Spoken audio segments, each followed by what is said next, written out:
স্বাগতম সবাইকে। আসসালামু আলাইকুম সবাই। সেটা হচ্ছে যে আমি আজকে মশলা জাতীয় কিছু বলবো। তার মধ্যে হচ্ছে এক মুঠ আমার হাতের বা আপনাদের হাতের এক মুঠ পরিমাণ আপনি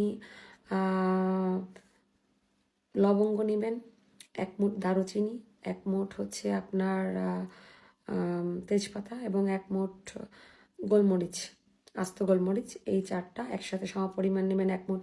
এই জন্যই বললাম একটা হাঁড়িতে, মাঝারি সাইজের হাঁড়িতে বেশ ভালো পরিমাণ পানি দিয়ে ফুটিয়ে এটা একদম ডার্ক চকলেট কালার হয়ে গেলে আপনি বুঝতে পারবেন এবং একটু চেক করলেই বুঝবেন কি পরিমাণ কষ, তখনই বুঝবেন ইটস অ্যাকচুয়াল পজিশনে আসছে। দেন ইউ উইল প্রিজার্ভ ইট। এবং আপনি পরবর্তীতে ঠান্ডা হয়ে গেলে আপনি কোনো জারে বা কোনো বটলে এটা ভরে রাখতে পারেন। আপনি প্রতিবারই সকালে 2 থেকে 3 বার খেলেও কোনো সমস্যা নাই। তাতে আপনার ভালো ছাড়া কোনো খারাপের কোনো কিছু নাই এবং এটার তেমন সাইড ইফেক্টও নাই, এক্সেপ্ট প্রেগনেন্সি যারা খেতে পারবেন না। কারণ প্রেগনেন্সিতে শুধুমাত্র বে লিফ যেটা তেজপাতাটাই সেফ, বাকিগুলো না। আর বাকি সবার জন্যই সেফ, ডায়াবেটিস, প্রেশার, কার্ডিয়াক যে কারোর জন্যই।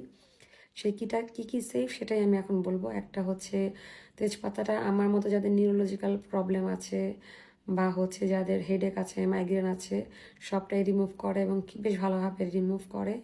দারুচিনিটা আপনার ফ্যাট বার্ন করবে, মুখের যাতে দুর্গন্ধ থাকে এগুলো দূরীকরণ করবে। আর হচ্ছে গোলমরিচ যেটা, সেটা হচ্ছে আপনার ফ্যাট বার্নের পাশাপাশি হেঁচকি, হিক্কা, পাদে যাদের যাদের আছে সেগুলো দূরকরণ করে। অনেক সময় যাদের পার্মানেন্ট হেঁচকি হয় সেটাও এটা খুব ভালো কাজ করে আপনার গোলমরিচ। আর একটা সবচেয়ে ইম্পর্ট্যান্ট যেটা লবঙ্গে আমার গলার ভয়েসের কন্ডিশন কিছুদিন আগে বেশ খারাপ ছিল, এখন অনেকটাই বেটার। যেটা আমি ভয়েসটা একটা লেন্দি ভয়েসে কথা বলতে পারছি। আরও বেশ কিছু গুণের মধ্যে একটা হচ্ছে কোলেস্টেরল, ব্লাড রক্তে মেনটেন করে এবং প্রেশার মেনটেন করে। আর একটা ইম্পর্টেন্ট পয়েন্ট হচ্ছে ডায়াবেটিস হোল্ডার। এটা অবশ্যই যারা ইনসুলিন নেন তাদের জন্য নয়, কারণ এটা হচ্ছে সুগার লেভেল কমায় দেয়। ইনসুলিন হোল্ডার সাডেন যদি আপনি এই লবঙ্গ কন্টেনিং পানি খান তাহলে আপনার সুগার আরও কমে যেয়ে হাইপো হয়ে যেতে পারেন।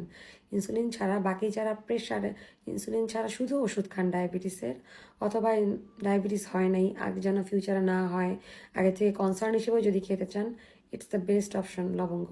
শুধু লবঙ্গর পানি ফুটিয়েও আপনি খেতে পারেন। আপনি সারা বছর যদি লবঙ্গর পানি খান আপনার যে বডি কী পরিমাণ হেলথ বেনিফিট পাবে কান্ট অ্যামাজিন। এটা এখন অলরেডি রিসার্চের পার্টে রয়েছে, বাট এখন এস্টাবলিশ আকারে পাবলিশড হয়নি। পাবলিশ হয়ে গেলে মানুষ অলরেডি তখন সবাই জেনে যাবে। আমি একটু অ্যাডভান্সই জানিয়ে রাখলাম।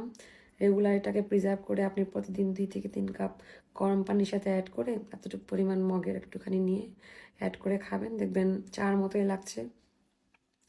অ্যান্ড দিন শেষে এটা আপনাকে স্বাস্থ্যের উন্নতি ঘটাবে।